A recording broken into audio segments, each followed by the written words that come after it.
June 26న ఐఎస్ఎస్కి చేరుకున్న శుభాంశు శుక్ల మరో ముగ్గురు ఆస్ట్రోనాట్స్ మొత్తం నలుగురు భూమికి సురక్షితంగా చేరుకున్నారు. వాళ్ళ ప్రయాణం చూస్తే ఈ నలుగురు డ్రాగన్ క్యాప్సూల్ అంటే దాని పేరు గ్రేస్.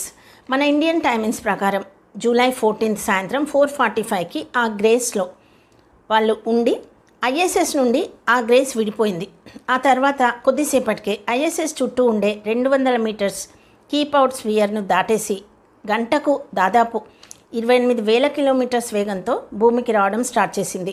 దాదాపు 22.5 గంటల ప్రయాణం తర్వాత మన ఇండియన్ టైమింగ్స్ ప్రకారం మధ్యాహ్నం 3:01 కాలిఫోర్నియాలోని శాండియాగో తీరానికి దగ్గరలో పసిఫిక్ మహాసముద్రంలో దిగింది.